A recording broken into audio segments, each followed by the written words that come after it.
Advance and be recognized, one and all, and welcome to another episode here on the SitRep podcast. I'm your host, Oriskany Jim, and today we are back at the hobby desk, courtesy of an awesome member of our community, Blair Fenning. Hopefully, I'm saying that right. Who has gifted me, if you believe it or not, with some brand new Gepard Flakpanzers. Yes, armored, self-propelled anti-aircraft vehicles.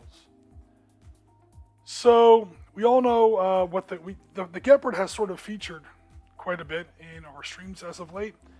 I had a big 7 days of the river game. I'm sorry, a big 7 days to the River Rhine game to prepare for, and I've had a German Bundeswehr, modern German army force for quite a while. But one thing I never got was the air defense vehicles that you need, especially if the enemy has aircraft or especially helicopters on the table. So I desperately needed a Gepard. I had like 4 days to get one. There's no way in hell I'm going to buy one, have it shipped to me, I'm going to build it, I'm going to paint it, I'm going to get it all ready to go in 4 days. It's going to be probably 2 weeks before I even get it. So long story short, take your first shot. As you see there at the bottom right of your screen, there's my little attempt at a Gepard, more or less scratch build. I used the hull from an old M48. You can tell by the front of the glacis plate there. It's also way too small. And then I scratch built the rest of the tank myself. The turret, the radar dish, the guns, the mounting, even the smoke dischargers. That's all scratch built. It's not correct. It's not to scale. The guns look more like 75 millimeters. Like anti-tank cannons. They look like they belong on a Panther. It's a little messed up. But he got the point across. He served his time on the table, and the first half of that game, in fact, is up on our YouTube channel. Keep an eye out for part 2, which is coming out this Sunday. So that little vehicle hasn't made it on the table yet in part 1, but trust me, he gets on the table in part 2, and you'll see how he does there. All right, so I won't bore everybody with too much detail about what a Gepard is.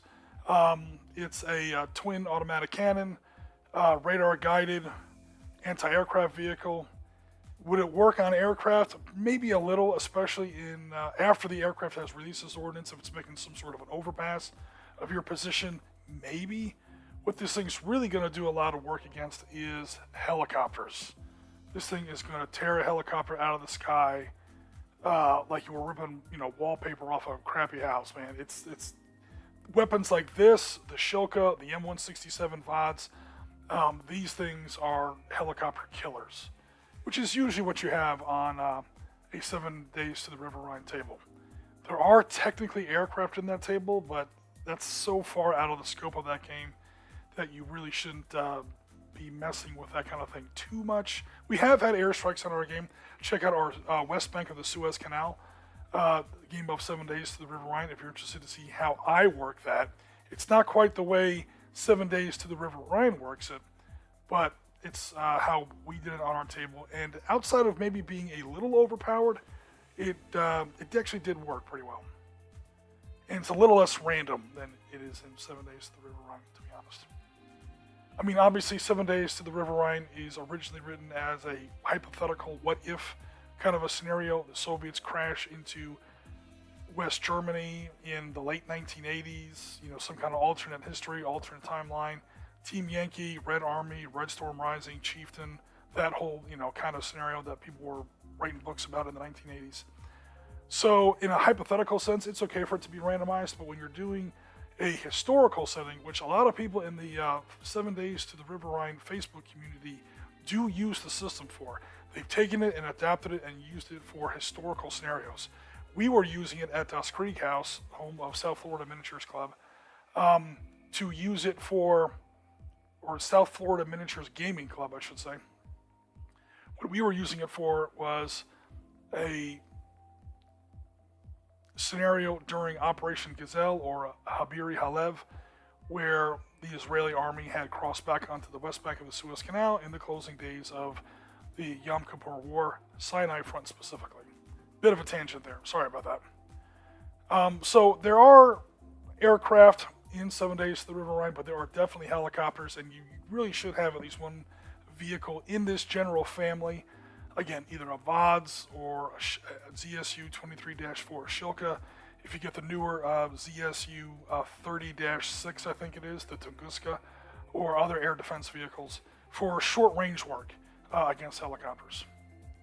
So it's got two automatic cannon there. I am spacing for a moment. I think they're 35 millimeter. Radar system up front, radar system in the back. A lot of electronics in this vehicle on a Leopard 1 chassis. And that was the most egregious thing, was that I had it on an old M48 chassis.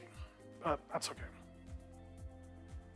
So I wanted to get some shots of the vehicle from the side and especially the back, because I want to make sure I get this big radar assembly assembled on there correctly. Here we go with the front, because I did want to get how this little radar assembly in the front actually works, these little sensors up front. And again, another shot from the back. In these shots, you see right there the tactical markings. So it looks like 12th Air Defense Company. You can tell by that little bubble that it's got there on the bottom of the tactical marking. Hopefully you can see my little cursor, bouncing around there. It's basically a NATO tactical symbol. I can't quite see what the first number is. It's either a battalion or a regiment, I would be assuming. Looks like someone got done painting this white little bit here and then spanked the baby on the ass. I don't know why there's a big orcish handprint on the back of the vehicle there, but okay, I guess he wanted to give her one good spank before he sent her into combat. 52 is the weight of the vehicle. A lot of German and also American. I'm not sure about the British, but German and Americans definitely often put the weight of the vehicle painted on the front there. That's before it goes over any bridges. Make sure the bridge is rated for the weight that's about to traverse it, especially pontoon bridges, tactical bridges, temporary military bridges that the engineers are going to throw across various water obstacles you may encounter in your military operations. And again, I think this one is, this one's still in German markings, I believe. I'm not sure about this little cross in the back here. Oh yeah, it's still in German markings. You can tell by the little registration number there. And again, that tactical symbol.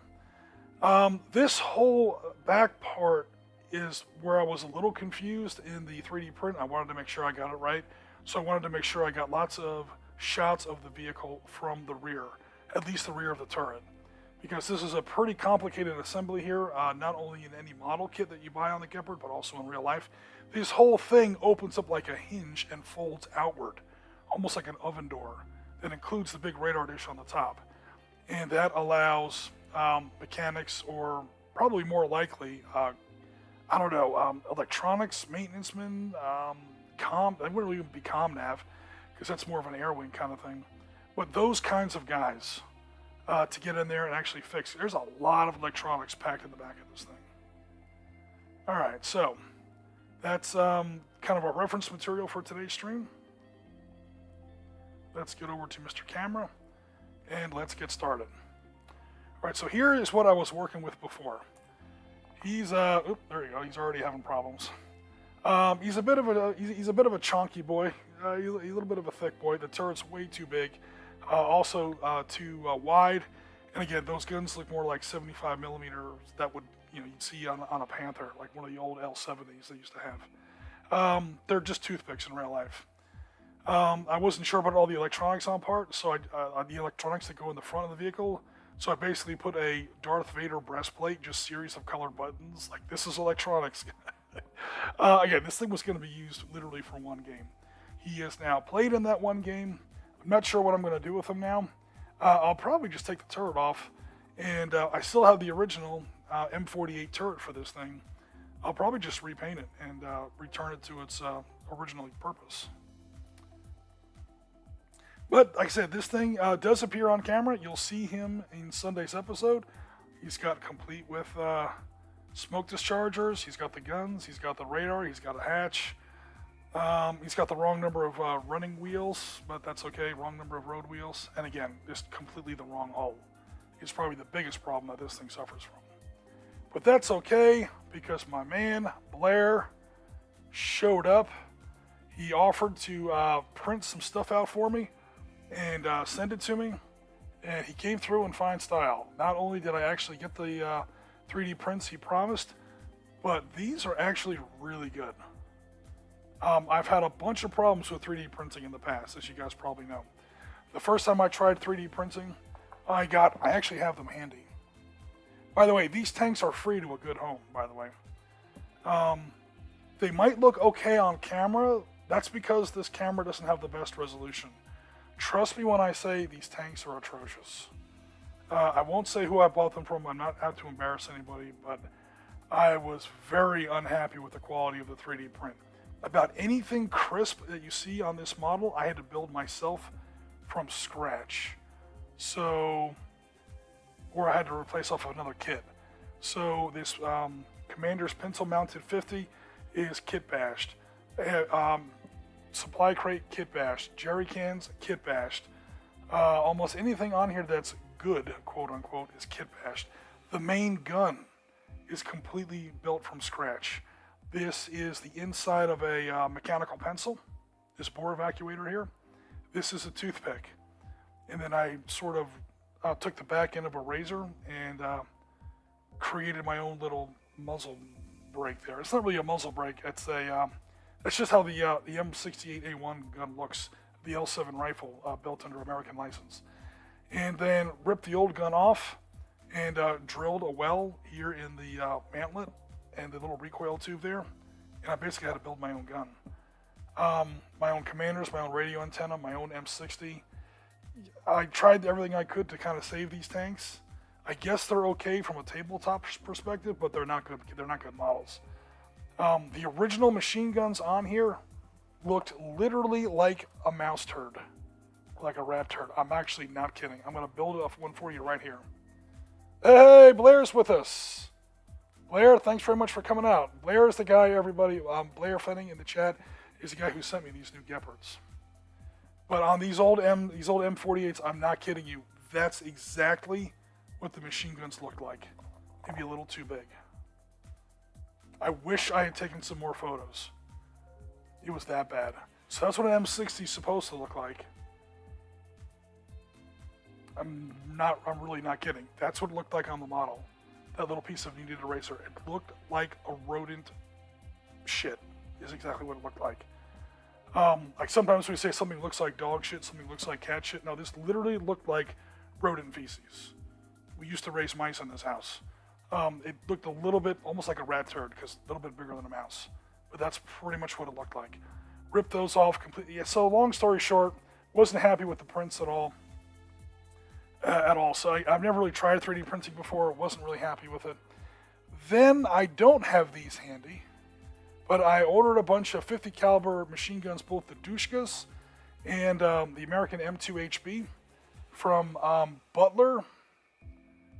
It's BPM. Butler Printed Models in the UK.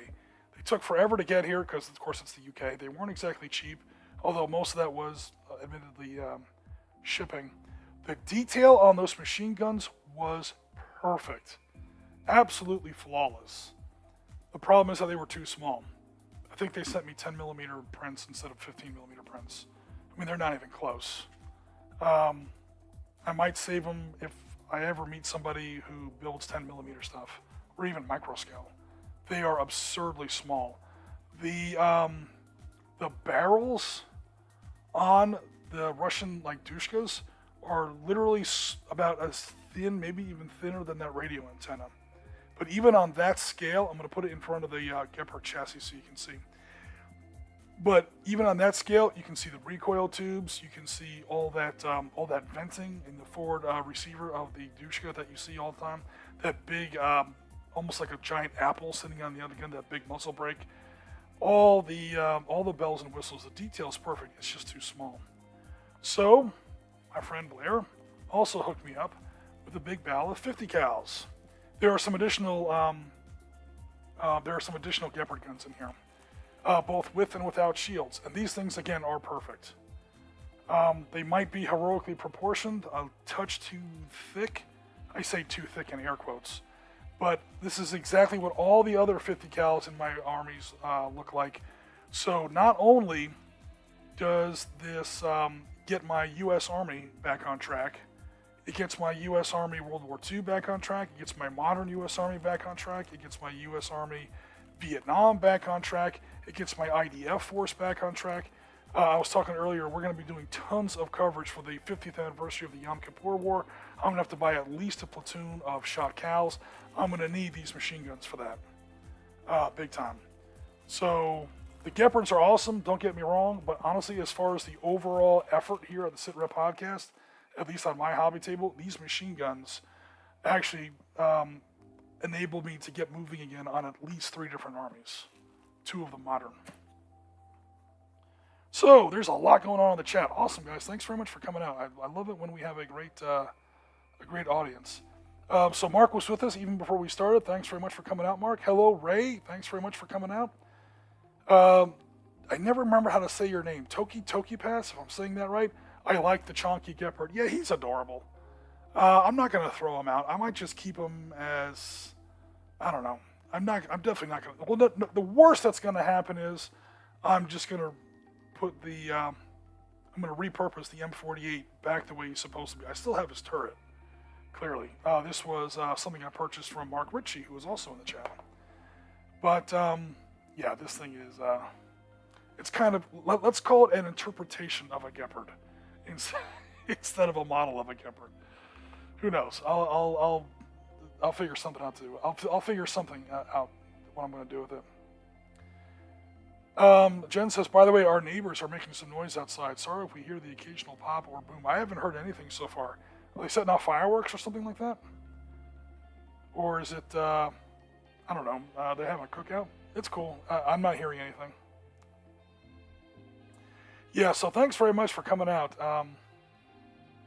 everyone. So, yeah, that's a good idea. Perhaps the chonky Gepard could be a fictional variant built on the M48 with 60mm autocannons. I might rip you know what I might do? Just to be goofy? That's actually, Toki Pass, you have the best idea of the stream so far. You know what I might do? I might just rip these guns off, replace them with somewhat better sized guns. And you know what this could be? I'll repaint it, obviously. A Sergeant York. That piece of shit. I think that was either an M60 or an M48 chassis. Or maybe it was a Duster. You know what? It'll be close enough. It's technically, it's a real vehicle. They built like 3 of them, like prototypes back in the 80s. They weren't very good. It was basically the American version of this. They were going to be big 40mm autocannons, and they were supposed to be basically the American answer to the Gepard. It didn't work. It was one of those Pentagon boondoggles that everyone talks about from the 80s. Somehow that didn't make it, and the Bradley did. But don't get me started on that again. So the Gepard A2, awesome. So some nicely printed Gepards, Mr. Yeah, absolutely. These are. I have gone through before the stream and cleaned them up. Oh, did I just pop out my? Hold on. Did we lose sound, John?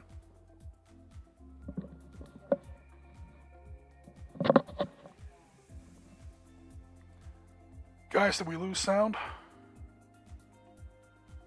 The music definitely turned off. And it did not pause.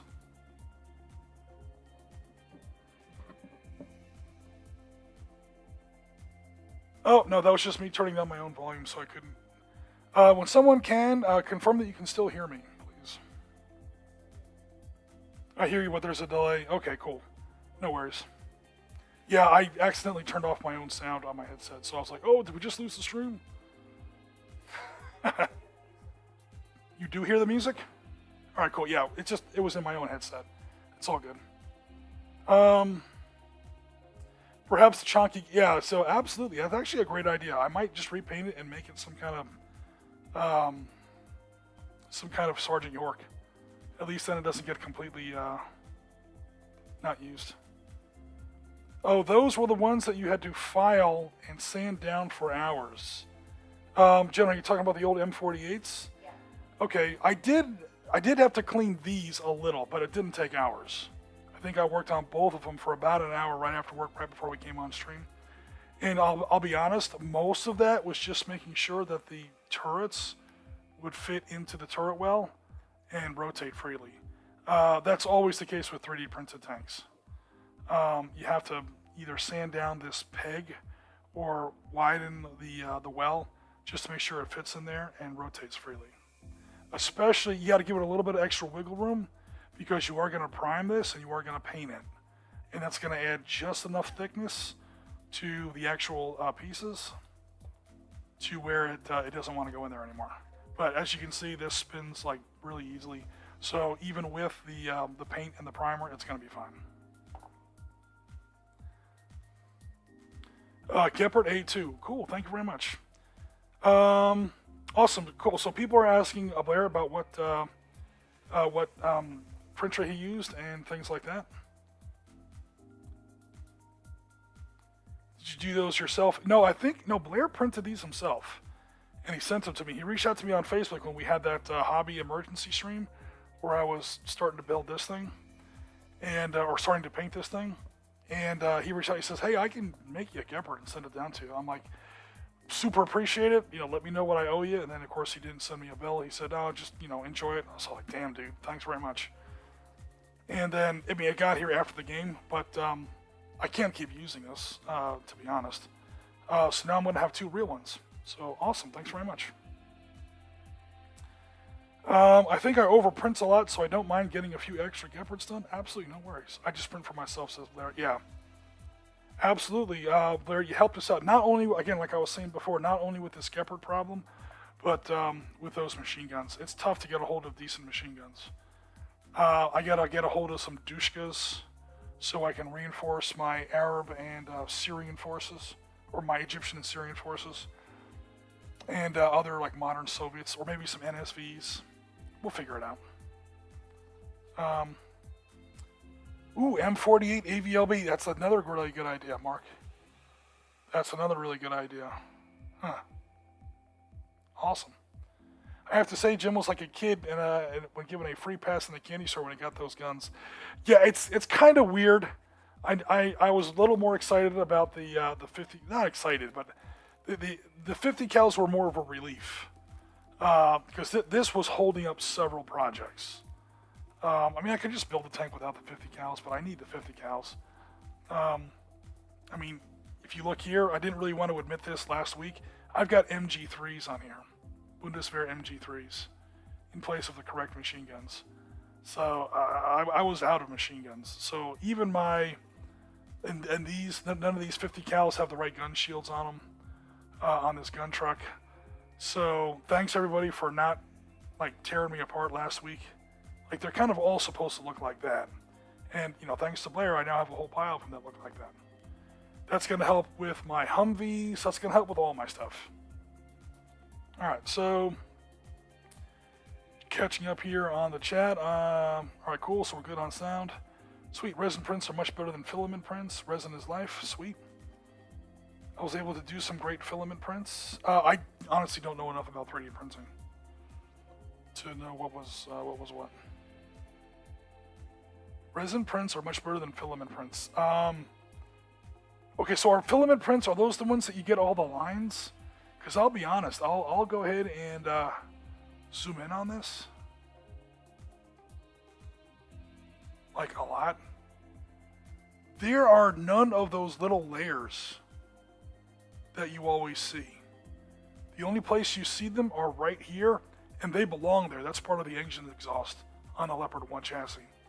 So if you see that and you're not familiar with the Leopard 1, those belong there. But other than that, there's none of that stacking lines that you see. Here's another with more of a flat spot. There's none of that. That stacking, that striped pattern that you see with a lot of 3D prints, there really isn't any of it on there. So yeah, they're definitely great prints. And we were a little worried about the state of the guns. I've now cleaned and straightened the guns. The guns didn't even really have to be put in warm water to straighten them. They came out fine. They're thin enough to look the business, and they're strong and flexible enough where they didn't snap when I had to scrape all of the little contact points off of it. And yeah, perfect. All right, so filament is easier to work with, but resin is way better for those fine details. Cool. All right, so let's get ready to start building some vehicles here. All right, there's really only like 6 parts to the kit. 1, 2, 3, yeah, like 6 parts to the kit. So, and I've already cleaned the model. I might pick at it a little bit later. There's a few little things I missed. There we go. But it's pretty much good to go. Oops, get rid of that. So yeah, boom, that was easy. All right, we went ahead and put the turret in the thing, in the hull. Again, it's meant to rotate. I don't have to magnetize it. It's a little loosey-goosey at the moment because I probably over-sanded it. But again, I do that in anticipation of primer and paint, the first coat of paint. Super glue. I know some people like the much more, what's the word? The much more elegant model, kind of like tester's kind of glue that you have to put on with a brush, or it goes on with a. Is there any glue in here? It has to go on with a one of those long, like needle-nosed kind of a metal spouts or whatever. I always find that those get gunked up too easily, and I have a hell of a time getting the glue to stick. This stuff is not as elegant. It's like the AK-47 of glues, but it's gel. It comes out already like half activated, so it sticks like instantly. You're not sitting there trying to hold the thing together for 20 minutes blowing on it, praying to the hobby gods that it's actually going to stick. Okay, so here we go.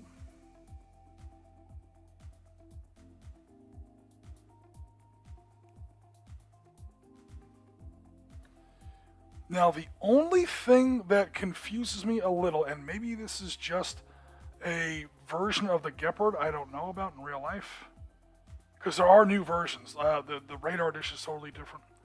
Is the placement of the smoke dischargers. You see there where the smoke dischargers on this 3D print is actually on top of the gun. I've never seen that, and I've never seen that in any photographs I can find. If there's a version of the mortar out there that has that, then I apologize. I just didn't know about that. But where I've always found them is right there on sort of the jowls of the turret, for lack of a better word. So that's why I've got my little broom bristles segments kind of stuck there.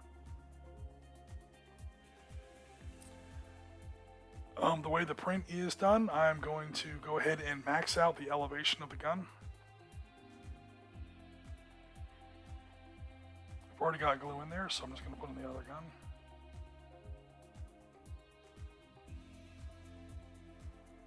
I'm a big stickler for having these guns at the same angle of elevation. I'm kind of anal about that. And it looks like I missed a tiny bit of flash there on the side of that muzzle brake.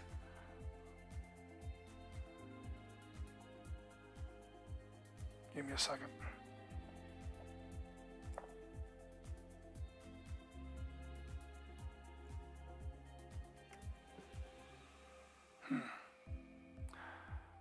Trying to do this without cutting myself. There we go. Oh, I'm not even in focus.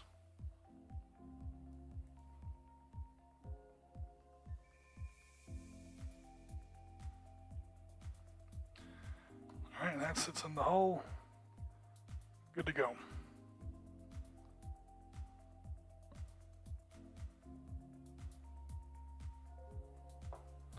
Alright, then we got to get that. I probably should have done the sensor dish first, because now I'm kind of restricted as far as movement goes. Alright, so the two, again, he sent me 2 kits. They're a little different when it comes to the radar dishes. I think a small piece might have broken off the foot of that radar assembly because you see it on the other one. But that's cool. I mean, it's such a tiny detail. But what it does allow me to do is make certain for sure how the piece is supposed to fit in there.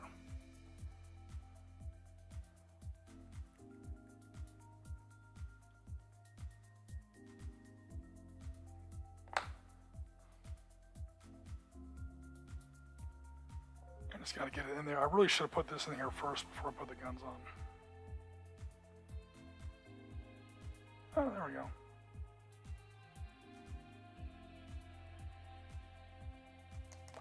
Okay, doesn't want to sit in there. Come on, Loctite. I sat here and talked to you about what good glue you were, and now you're gonna dog me out.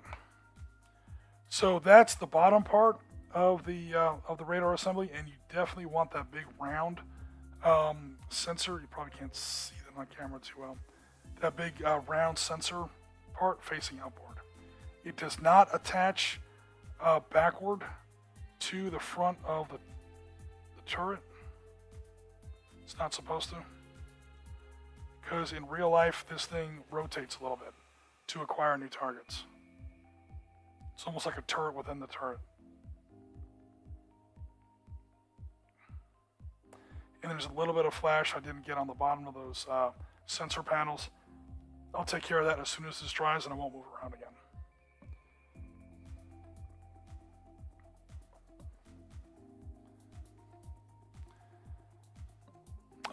Blair says my FDM printer is way more maintenance intensive than my resin.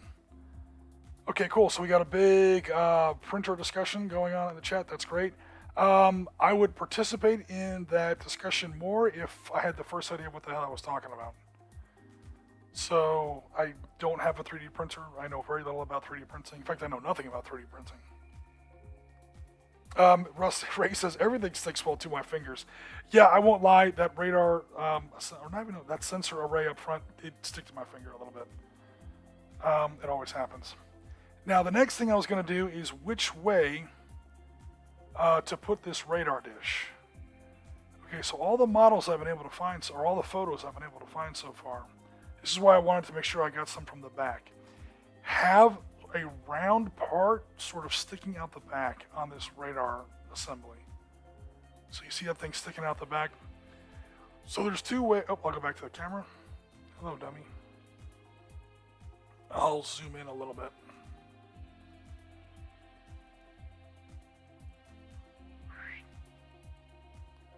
All right, so it can go in one of two ways. With this part forward, facing into the back of the turret, or reverse.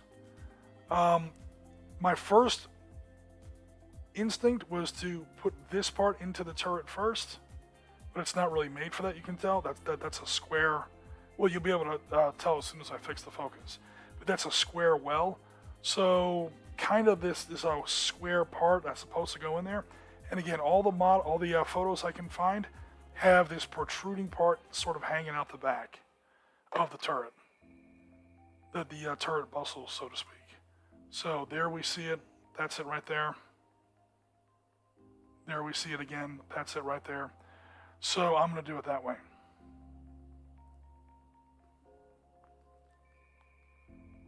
Also, again, this allows me to put a square peg, so to speak, into a square hole here on the actual turret itself.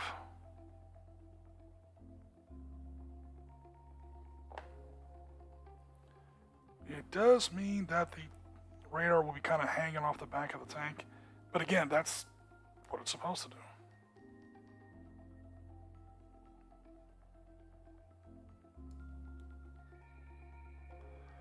Got a little bit of flash I didn't quite get earlier. I did sort of have to rush on the cleaning, I won't lie. Because I logged off from work at 5 and I was going live here at 7, and that includes building a little slideshow, just getting OBS set up, moving my webcam out here, a whole bunch of other prep stuff. So I didn't have the whole bunch of time to clean the models as well as I would have liked.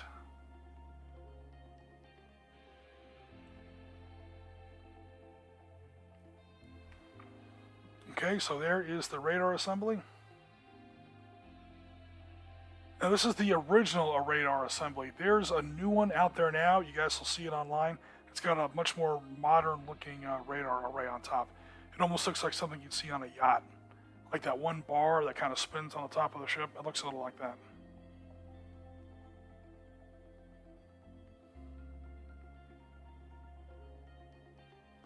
Alright, so the guns are set up, the radar is set up, it might be too late to fix that, but, well, if it breaks off, I'll just glue it back on.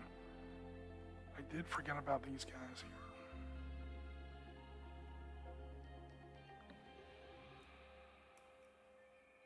Then I will catch up with the stream, with the chat again.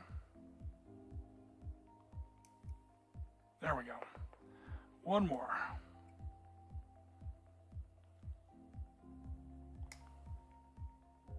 Awesome.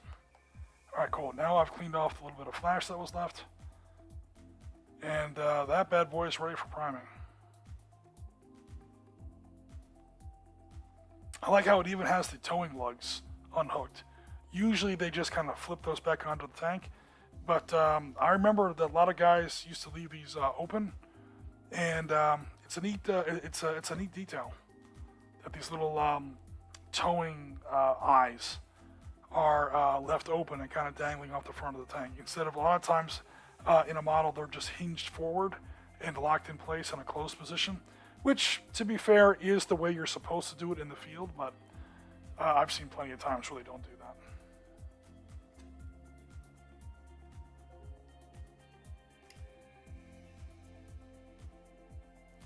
Alright, cool. So, Flakpanzer number 1 is ready for priming.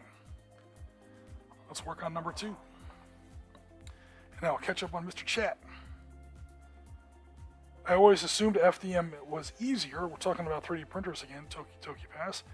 I always assumed FDM was easier to deal with as you didn't have to deal with cleaning up the messy resin.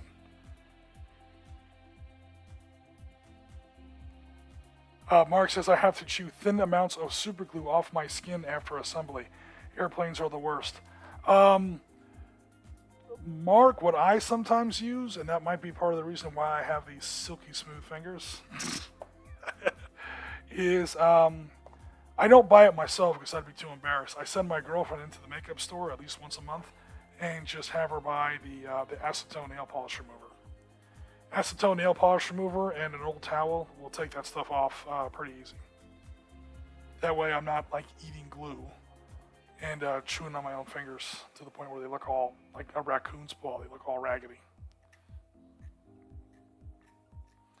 Alright, so again, the hard work was done getting that peg, or I'm sorry, this turret ring, so to speak, to fit smoothly into the well. So no worries there.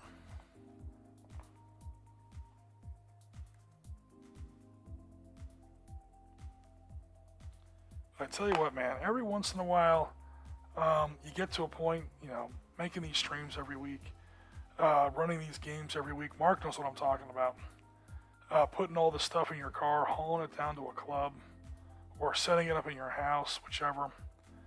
And you're like, dude, why am I doing this? To make a YouTube video that gets like, maybe 400 views, which in YouTube terms isn't that much. But then, someone in the community steps up and says, hey, you need this? I'll make it for you and I'll send it to you. And I'll be like, okay, well, how much do I owe you? Like, dude, just don't worry about it. I'm like, man, that's awesome. I swear to God, between publishers that I've written for, or game reviews that I've given a favorable review for, or people at the club, or family gifts, I think about half my collection is either gifted or sold at prices that might as well be a gift.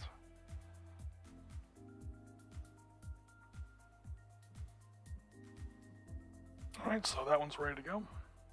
Or I should say the two guns are ready to go. I thought you were going to say Palmolive. That's a deep cut. Going back to those ads. Oh, wow.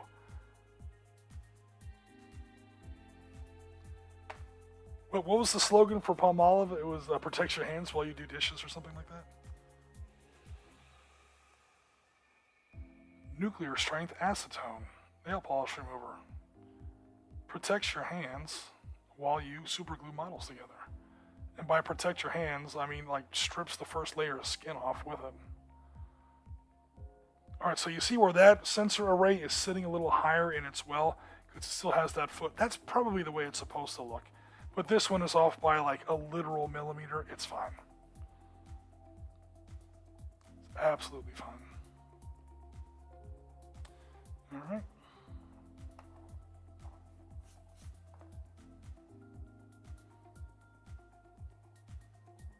So people on Facebook and elsewhere in the community were very, very kind when I came out with my chonky Gepard, as Toki calls it. He's absolutely correct, by the way. And they're like, no, that looks good enough. That looks good. I'm like, trust me, guys, it doesn't. Now that I'm actually building correct Gepards, hopefully it'll be a little bit more apparent how off the original one was. I mean, it's fine for a gaming piece. In the video, you just put like a quick footnote or a quick disclaimer. Hey, look, this thing was kit bashed. It's not really, you know, it's about as accurate as a $3 bill. But it's all good. And, you know, no one said anything nasty about it. You know, in fact, people have been, you know, people like Toki, you know, have been kind of supportive about it. Those are two really good ideas. Either the bridge layer or the Sergeant York kind of a thing. All right, now again, admittedly, I did clean it beforehand. I did clean them beforehand, so they're not quite supposed to be that easy. I'm making it look a little easier than it really was, but that's really how easy it was, because the 3D prints were awesome. Yeah, so side by side, I'll take this thing out because it keeps falling. Side by side, you see a number of problems here. I mean, clearly the real Gepard is way longer.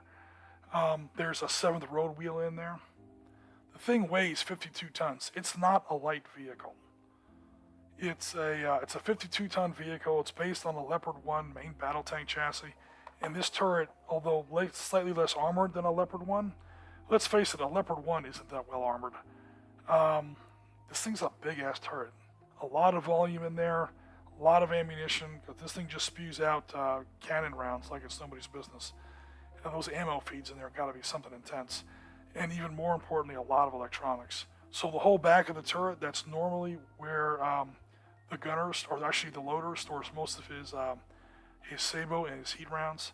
Here, it's all electronics. And you can find photos online of, again, where this whole back part of the Gepard either opens up like a door or opens up like a dishwasher door or like an oven door, so that electronic technicians can get in there and number one, repair, and number two, upgrade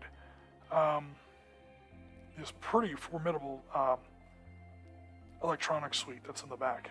And it's been upgraded several times. The Gepard is actually a pretty old vehicle. I think it first entered service in the late 70s. And it's still, you know, trucking around today. They're sending them to the Ukraine. Guess what? You know, they're going to go hind hunting in Ukraine. If you want to find out how Gepards do against hinds on our tabletop, check out the video that's coming out on Sunday. Chonky Boy here gets his chance. And he, to engage both air targets and ground targets. So, you know, people make fun of him, but no, nobody makes fun of him. Everyone adores him. He's adorable. But he's a little silly looking, but hey, he chucks some dice on the table, so don't worry, little guy. All right, I'll catch up with Mr. Chad here. M48, yeah, M48 I think was this, did I say M60? M48, you can totally tell. If I said M60, I apologize, but this is definitely an M48 chassis. There's a quick and easy way to tell, and some of you probably already know this. If the front glacis plate is curved, it's an M48. If the front glacis plate is straight, it's an M60. That's how you tell the difference between the two kinds of patents. If the tank is smiling at you, it's an M48.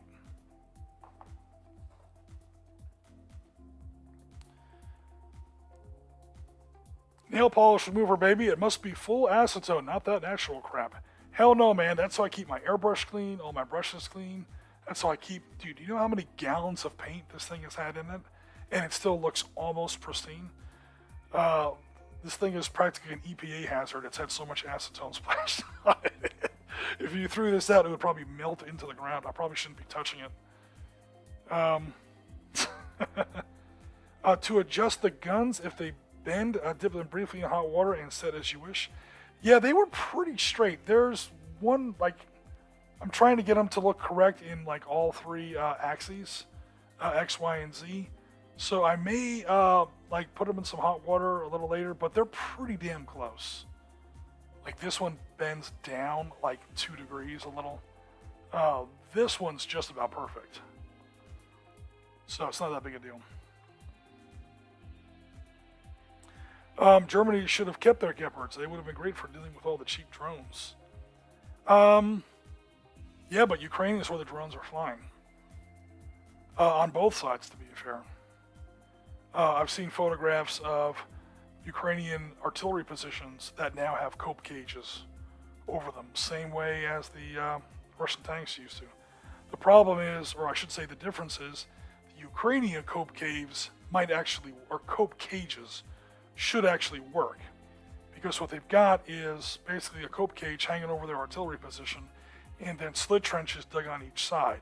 So that if one of these Russian drones, these Chinese or whatever the hell drones, Iranian drones, flies overhead, and there's, I mean, I've talked to people who have fought there, literally, and there's basically just fragmentation grenades, like connected to the bottom of these stupid things with like fishing line and like, you know, I don't know how else, like these little release clips, and they just fly over gun positions and they just literally drop like hand grenades. Is what the level of some of the drone strikes are happening, drone strikes in air quotes. And the grenade hits the cope cage, it bounces off the cope cage, and it gives the guys just enough time to jump into those slit trenches. And meanwhile, the grenade does not explode directly on the artillery piece. So there might be some fragmentation thrown around, but it's not going to be enough to disable the blast of a hand grenade. Sure as shit isn't going to do it. But it's fragmentation against the crew. And with the cope cage, the crew's got enough time to get into a slit trench or a foxhole and escape the worst of it. So no one's saying that cope cages don't work. They just don't work against NLAWs and javelins. There's a big difference between a javelin and a frag grenade. One of those old like Cold War era F2 fragmentation grenades. Instead of replacing them with the Weasel, yeah, I saw some photos of that. I don't have those, but no worries. All right, so again, we are complete with building these two.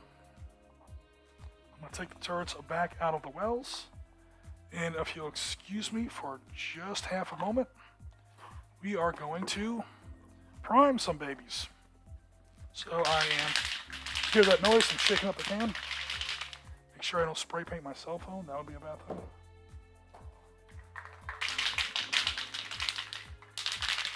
I will be doing this off camera because I don't want to get paint particles on my webcam. Oh, except my paint is not working. Hold on.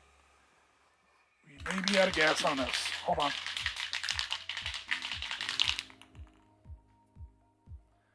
Okay. Change of plans. Live on stream.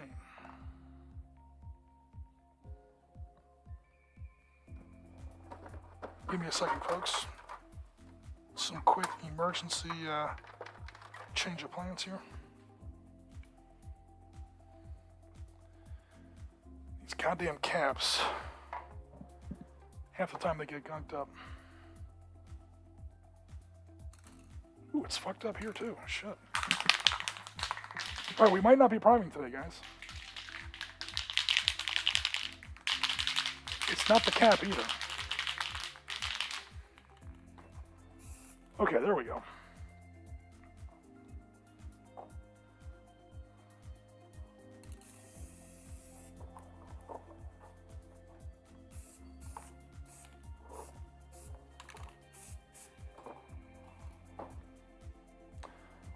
Oh, those are different colors, and it's all good. Thank you.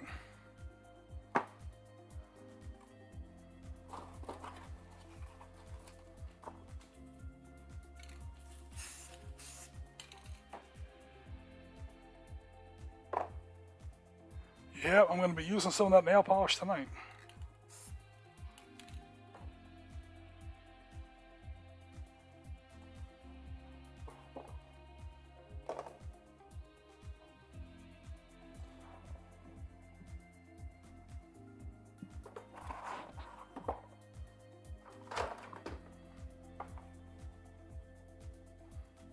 Oh, so there's one hole.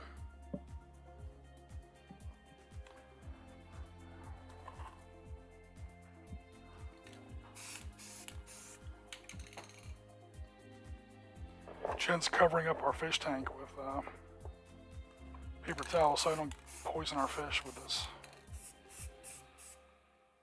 We had one of them pass away this morning. No, it's not because I prime in the house. I almost never do this.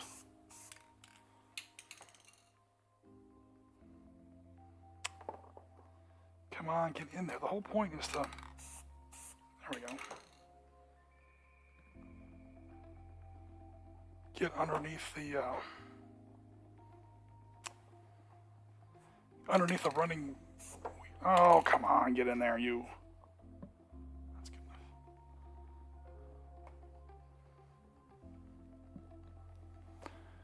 All right, now, Mr. Turret.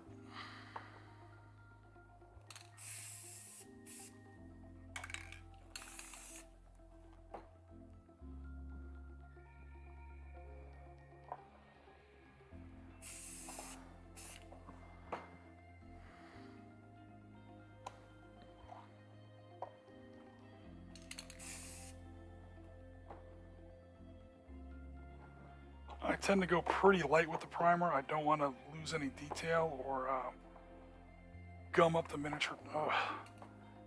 Come on, stay put so I can prime you.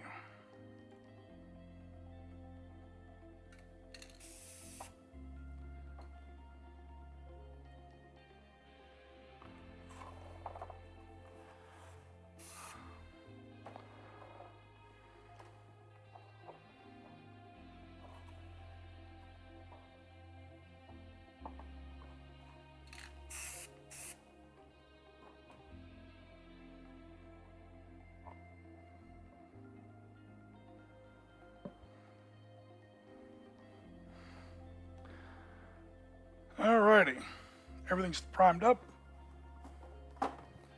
and we will let that dry clearly. Oh, Jen, did you want to bring that fan over here to help them dry? Is that what you were saying? Okay, yeah, that would be helpful. I thought she was trying to blow the fumes away or something. Normally don't prime in the house, but I'm not sure if that's... If you guys hear that noise, let me know if that sounds too bad on the stream. There's a small fan going. So that's now running. Hopefully that doesn't sound too bad. If it does, let me know. But hopefully that will help these bad boys dry a little faster. All right, so while we're waiting for those to dry, I know that was thrilling for you guys to watch because I did it off camera. The dulcet call of the rattle can, that's right. All right, so there's been some other hobby stuff going on my desk. As you guys know, we are getting ready for a whole bunch of 80th anniversary, also 50th, also 30th anniversary games this year. But the first big one to pop up is Kursk. So the 80th anniversary of Kursk is coming up, specifically July 5th. Technically, preliminary attacks began on July 4th, but it's pretty much agreed that the battle starts on July 5th. These are going to be some great big battles.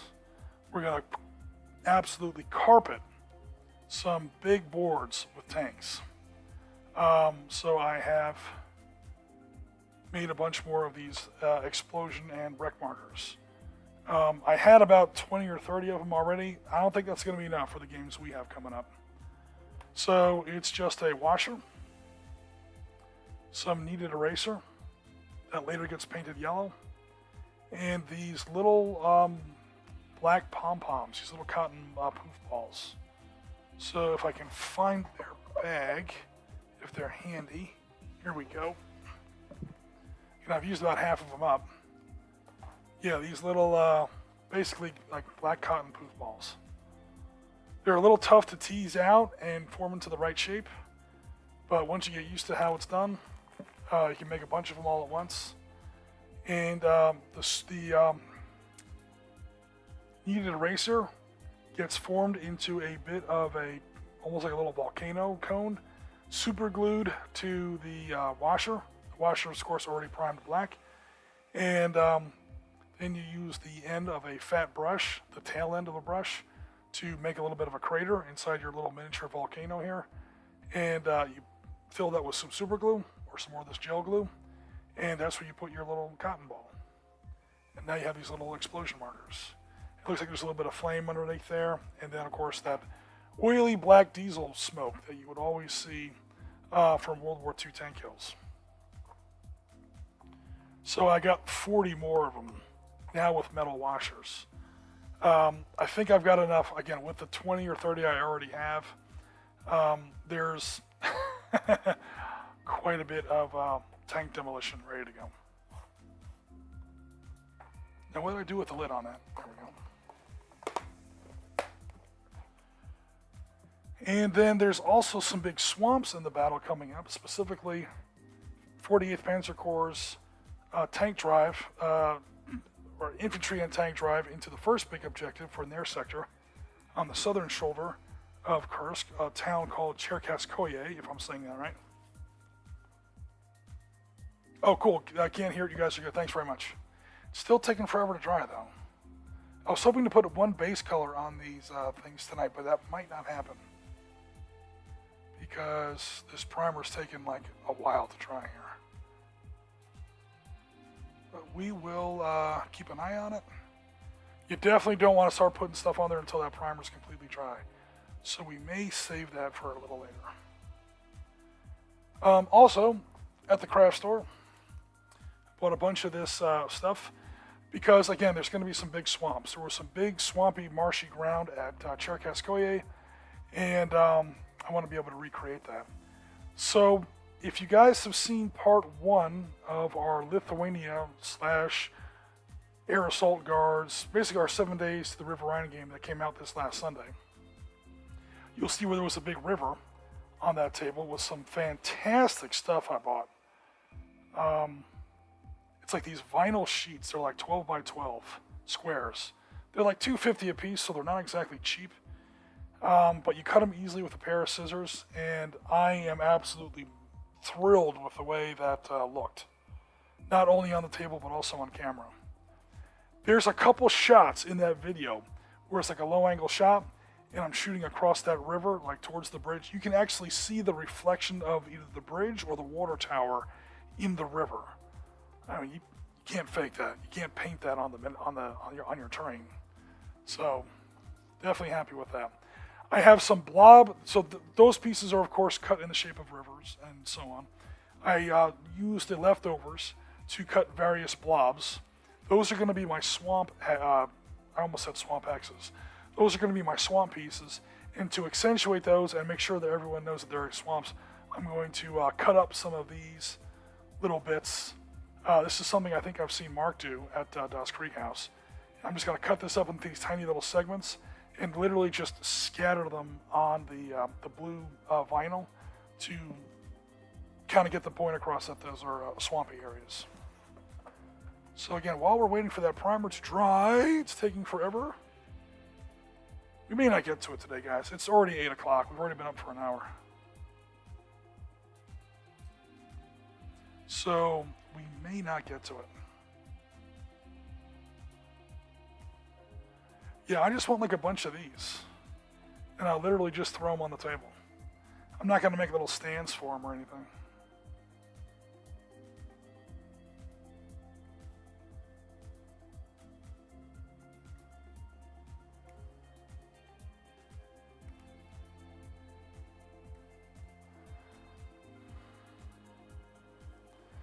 And the hope is that these will make nice little incidental terrain.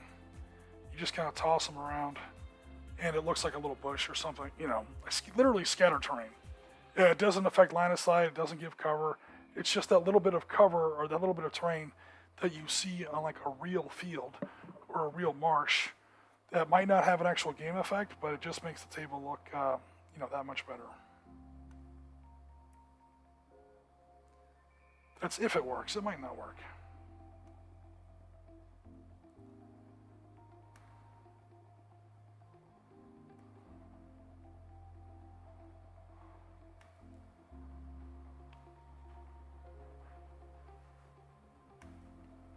If nothing else, it was cheap. This whole thing was, it doesn't even have a price on it. It was like $5. And I could sit here for like 2 hours, 2 good Star Trek TOS episodes, literally just cutting this stuff up.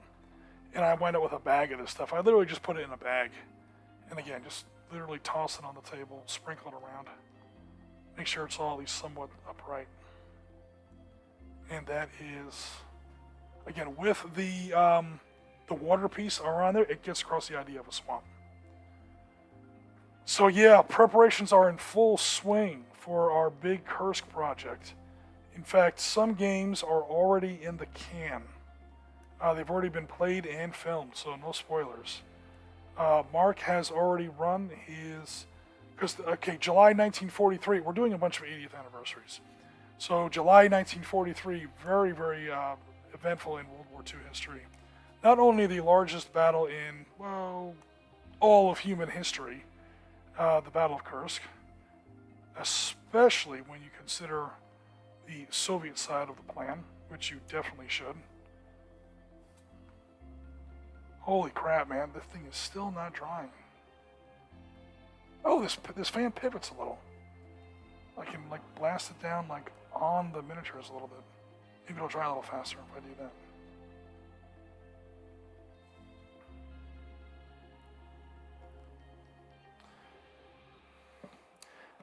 So yeah, not only do we have that, but also, come on off of there, you. These things are supposed to be like temporarily attached to this.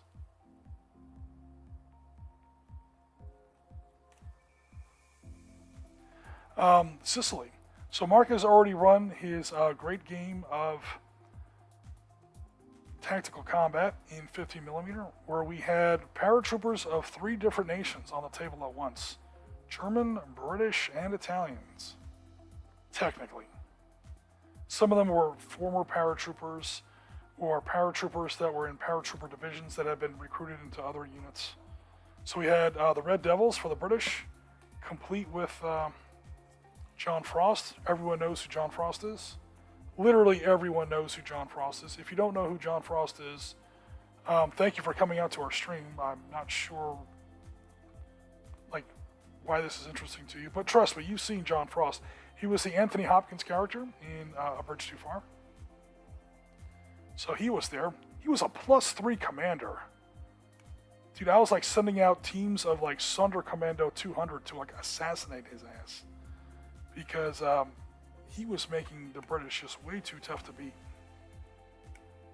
But he was like, you know, a super elite badass commander. And so those were of course the British paratroopers. There were some German, technically, they were Luftwaffe troops. Some of them were probably former paratroopers, or they were attached from former paratrooper divisions, parachute divisions, Flieger divisions, glider assault divisions, who knows what. The Germans had at least 3 airborne divisions. They just, you gotta remember, for the Germans, airborne troops came in 3 categories, not 2. They were the actual Fallschirmjäger, the paratroopers. Then there were the glider assault guys, who were, you know, still badass. I'm not trying to say that these guys weren't, you know, badass. And then they also, if you look at like units like the 7th Flieger Division, they were just basically highly trained light infantry. And they were trained to fight mostly with like weapons on their back. So the paratroopers would go in, seize whatever objective that they were trying to take care of, like say Malemi Airfield on Crete, or Eben Emael, or, well, they didn't really use paratroopers at Eben Emael. That was mostly a glider operation. But the gliders would also go in. Gliders are a little bit more serious. As far as their equipment goes, they can carry more stuff. Not that much more. But then once they would take an airfield, like say if Sea Lion had ever happened, or Seelöwe if you prefer. If that had ever actually happened, you would have had, again, the glider assault guys and the paratroopers taking British airfields and aerodromes. And the Flieger divisions would fly in afterwards. These are the 1 Flieger division, the 7th.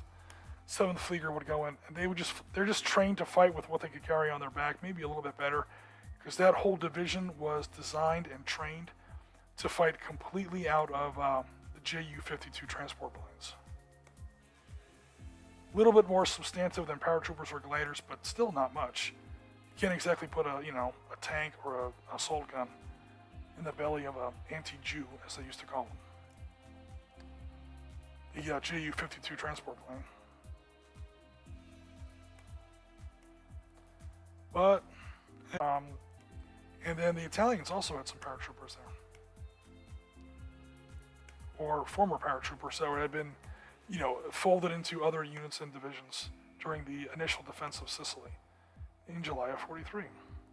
So that game is already played and in the can. I'm gonna have a ton of this stuff. Holy crap.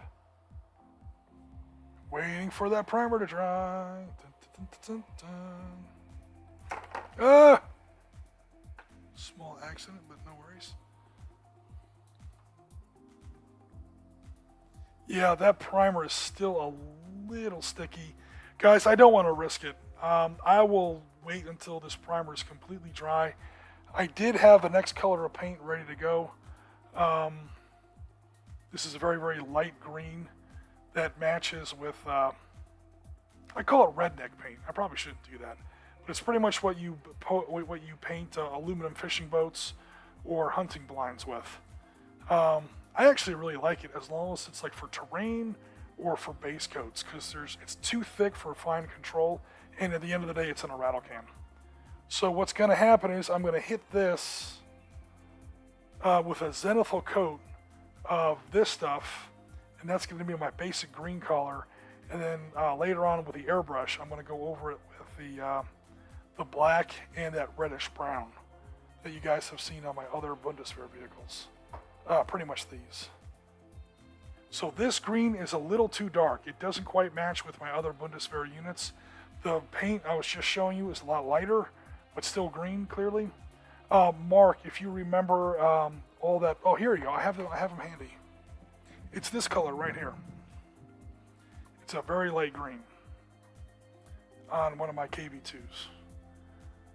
So I'm going to use this shade of green. As you can tell, it's a little bit lighter than that, but it matches with my other Bundeswehr force. And then with the airbrush, the actual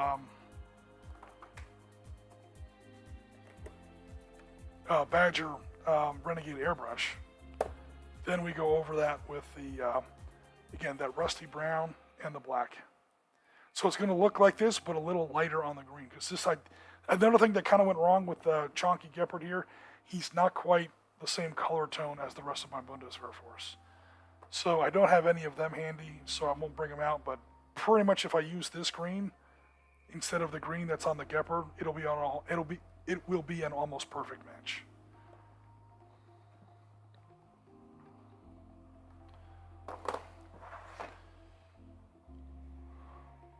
So is that still... Yeah, we might do one of them. Now, it depends on how long you guys want to hang out. I should catch up on Mr. Chat here. Yes, Jen, poofs. Absolutely. How do you plan to do the camouflage for the Gepard airbrush? Yeah, I think you put that question in there before I had a chance to get to it. Yeah, totally airbrush. My original Bundeswehr force, I think the whole thing was airbrushed. The way I usually do it now is I usually rattle can the primer and the base coat. I did base coat this with an airbrush, my Vietnam vehicles, but I don't know why. Probably because I didn't have that exact shade of green in rattle can. But with an airbrush, of course, you can mix your paints ahead of time and get the absolute, the best color that you want. But here I'm going to rattle can. Ooh, I didn't quite get everything there with the primer. Uh-oh. All right, now we're definitely not going to base coat these things because I have to put a little bit more primer on these. Damn it. Make sure the primer works. Yeah.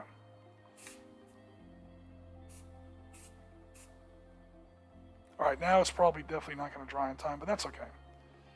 Better to take your time than to ruin the model. The last thing you want to do is put paint on top of wet primer. That's when you get all that bubbling. It just turns to shit. So I got my buds, bro, and I'm gonna throw out my stems. It's not that kind of stream. All right, if anyone watches this later and gets the wrong idea. Do I have AirCav or no ACAV M113s for your Vietnam troops? Not really. I got the basics. I tell you what, with the Gun Shield M50, or I'm sorry, the Gun Shield 50 cals that you sent me, I might convert them into the ACAVs because now I got the right Gun Shield 50s for it. But I would also need like Gun Shield 60s, M60s, not 50 cals, and so I mean I don't know. I really should. I tend to play mostly Marines. The Marines didn't use the M113 very widely. It's not an amphibious vehicle. It's not designed to fit on amphibious warfare ships or LSTs or anything like that. In Vietnam, they did use them though, a little later in the war, like starting like, I don't know, 68 or so. Because clearly this was going to be a long war and they didn't have to like, you know, everybody goes to Da Nang, you know, the old-fashioned way. It's not like the Marines were going to be doing too many amphibious operations up at Khe Sanh or anything like that. So the normal limitations that would cause the Marine Corps not to use the M113 weren't really a problem in Vietnam, so the Marines would eventually start using the M113. I don't know if Marines ever had ACAVs. Honestly, I don't know off the top of my head. Like the M48s I have for for Vietnam are definitely in Marine colors, Marine markings, and so on.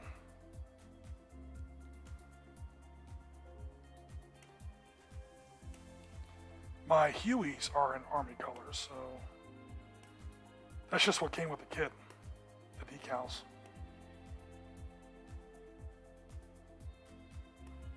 What a pain in the ass those were. 4 15 millimeter or 1:100 Revell model kits. They're not even miniatures. They're straight out model kits. They look fantastic, but they're fragile as hell. 18 pieces of clear glass per 1:100 miniature, or not miniature, but 1:100 scale model. So very, very small pieces of clear plastic that, of course, the super glue never cooperates with, and it's got to fit in the canopy and the fuselage of the bird like perfectly. Holy crap. And when I first built those, I had to do it in like 2 days because there was an article series coming out. We were doing 50th anniversary of the Tet Offensive. I had a publishing date.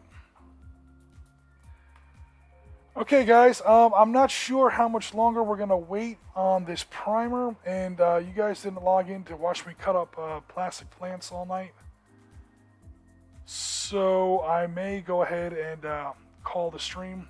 My original plan, again, was to put that first layer of green on here, but this primer is still just a little sticky. You notice I'm being very careful just to handle it only on the corner so I don't put any thumbprints on any panels or anything. But yeah, my normal way I do this is I prime black, flat black clearly, pretty heavily, especially from the bottom.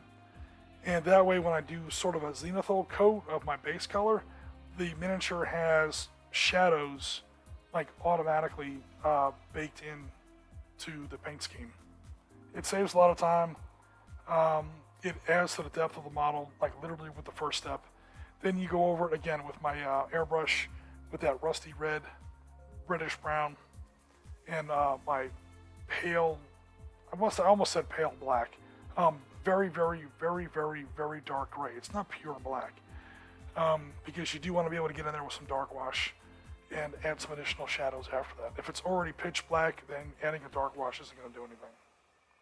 But yeah.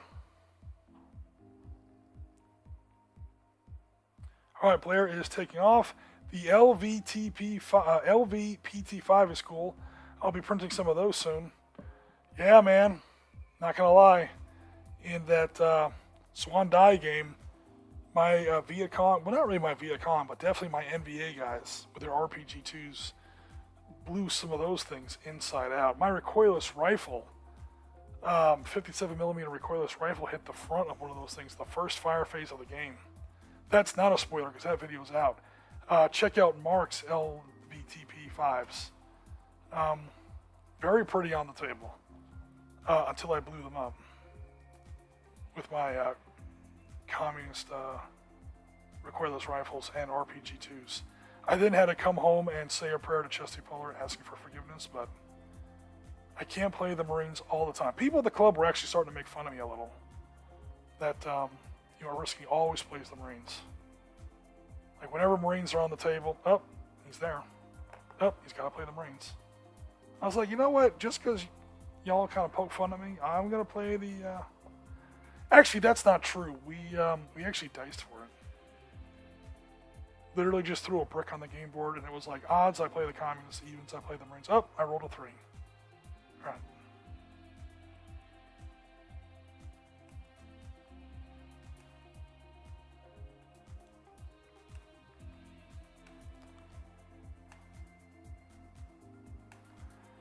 But yeah, this primer is not drying as quickly as I thought it would.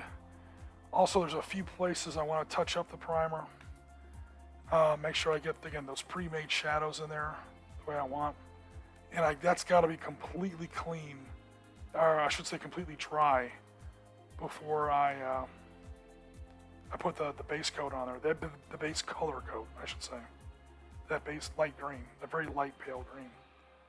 So I don't think we will get to that tonight, because we'd literally be here for another probably 20 minutes to half hour just waiting for the paint to dry. And, I mean, a stream where you're literally watching paint dry, that's an expression for being bored off your ass. I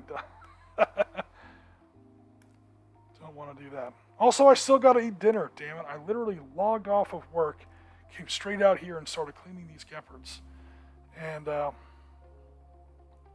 went straight to streaming. So, I mean, I've been now technically working for 13 hours straight.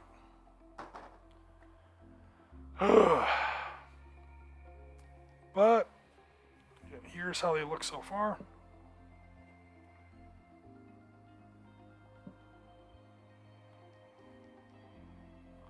I'm always tempted, of course I never do, but I'm always tempted, no matter how many times I say I'm not going to do it, to just leave them black. Like some kind of badass night ops, special mission. Maybe put some red racing stripes on them or something. Make like a special, I don't know, some kind of covert ops Cobra Force or something from G.I. Joe, something ridiculous like that. Of course, I always talk myself out of it, because that would be cheesy. But yeah, I think we're going to go ahead and wrap it up there, guys, because again, this even here, you can even tell this primer is still wet just by looking at it. And even the ones that look dry, they're a touch sticky, so they're not 100%. So I don't want to, screw it up by adding a paint on top of that until it's completely ready for it. But, awesome. Mark says, not just Marines, but 5th Marines specifically. Mark, that's not our fault. It's not our fault that 5th Marine Regiment is in like every friggin' battle of note. I'll tell you what, they won't be at Tarawa. How about that? We'll finally escape the 5th Marines. And I've done the 5th Marines, 4th and 5th Marines. No, I'm sorry. Ooh, I'm about to get this wrong on camera. That's not going to be good.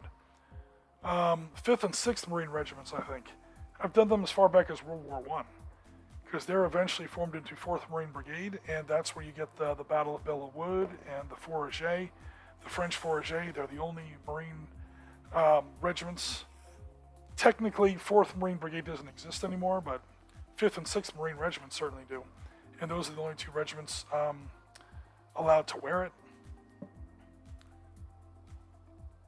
So you can always tell when someone's parent unit was at Belle Wood.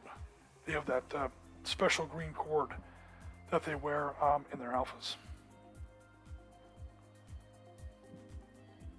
But yeah, man, 5th Marines was 5th Marines. They were at Bella Wood. They were at Hue. They were all over World War II. They were definitely at Peleliu. They were definitely at. Pretty sure they were at Guadalcanal. I don't know why they wouldn't be. That's 1st Marine Division. So 1st Marine Division was all over Guadalcanal. 2nd Marine Division is what landed at Tarawa. So I don't think 5th was there. 5th is a 1st Marine Division regiment. We've done Korea. Oh yeah, that's right. We had 5th Marines at Korea too, along with some tanks, some Pershings. Whenever people talk about the Marines, I remember the MMC scene from The Expanse. Who are we? The MMC. Yeah, the good old Martian Marine Corps. Yeah, I wasn't in the Martian Marine Corps. We were in the U.S. Marine Corps. Uncle Sam's Misguided Children, USMC. But literally in another century, so no worries there. All right, guys. So again, we're gonna wait for this to dry, and then I think I already have almost enough of this. I'll probably cut up a few more stalks of my new swamp scatter terrain. And yeah, I've got the poofs done. I got a bunch more counters to make. I've got the rest of the cheat sheet to build for our big Cherkaskoye game. There's a game actually on tomorrow where we're doing our first game at Kursk. That is Mark's running that. We're doing one of the North Shoulder battles near Poniri. Not exactly at Poniri, I think a couple kilometers east, but right in that same neighborhood. There's going to be some Titans in that game, man.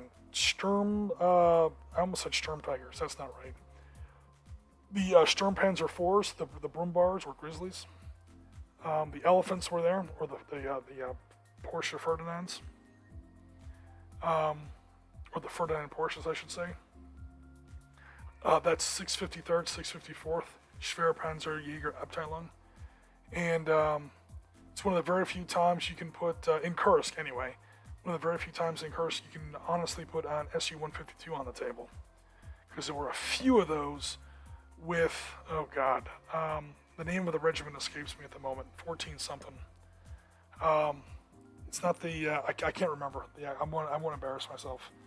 But one of the 1400 series of self-propelled artillery regiments, which normally carried Su-76s, this battalion, we do have sources, were partially reinforced with the brand new at the time Su-152s. So it's going to be a clash of the Titans as far as assault guns go. That game happens tomorrow. I took a day off from work, so I can go down to the club and play that game out. We'll of course record it and film it, and it will roll out sometime in early or mid-July to nail that 80th anniversary of the Battle of Kursk. 1442nd, thank you very much. So yeah, we're going to do Cherkaskoye. I'm doing that on June 3rd. Mark is running his Poniri game tomorrow. And I think we're going to have to work on the scheduling. But before the end of June, I think, we're going to have to also run Prokhorovka. Because we have to do these all ahead of time, not only to accommodate people's schedules, but also to... I have to have time to cut the videos together, because I want the videos to come out on or near the actual anniversaries. And again, Pyotr and I have already done some of Operation Rubnitsev. That's the big southern Soviet offensive that took place after Kursk. That game's in the can. That's 2nd SS Panzer Division and lead elements of 1st Tank Army. There's the Sicily game we were talking about. That's in the can. So yeah, July is going to be friggin' packed. There's like 8 pieces of content coming out just in July. We're going to have like 2 a week in order to squeeze it all in there. So, hey, stay tuned. Were there any E-100s at Kursk? No, there were never any E-100s anywhere. E-100s were never actually produced. I think the furthest the German got on that super heavy tank program, there were technically 2 partial prototypes built of the Panzerkampfwagen 7 Maus. And even they weren't really complete. Like the turrets were like mock-up turrets or whatever. I think one of them wound up getting wrecked in the factory. I think the Russians still have one of them at Kablinka. Could be wrong about that, but that's what I think I read once. But, get a drink here real fast. Talk myself till I lose my voice. All right, guys. Again, I'm kind of sorry we didn't get quite as far as I was hoping, but they are built. They are primed. The prime is now still in the process of drying. And as soon as that's dried, I will go ahead and put a base color on them, that base green. And then, at that point, these things will be like at least a third of the way complete. After that, it's going to be some airbrushing work just for the detail camouflage paint. And then you get into the fun part, all the little details, tracks, road wheels, all the electronics, markings, tactical numbers, stuff like that. I'll add some antenna on there and somewhere. And that'll be that. There might be a little bit of a pause on that project though, because again, I got tons of prep work to do for Kursk. June and July are going to be very, very busy. So much so that we're already starting in May, and we're still going to be busy. So do stay tuned. We got tons of great content coming. Hope you guys hang around and check some of that out. But for now, this is Oriskany Jim with the SitRep podcast. We should give my NVA some SU-152s. I think the Egyptians definitely use some. I do have some Egyptian JS3s. Those are fun. Those are like Mark's favorite Egyptian tank within this Egyptian force. He was like, can't I just have RPGs and SU-152s? Sorry, I ruined the joke. SU RPGs and IS-3s. But no worries. All right, guys. Like I said, we are rounds complete for another episode. This is Oriskany Jim. Thanks very much for everyone for coming out. Definitely appreciate it. Stay cool during the rest of your week. Don't work too hard. Have a great weekend going forward. And for now, we're signing off. And as always, Tango Mike for watching.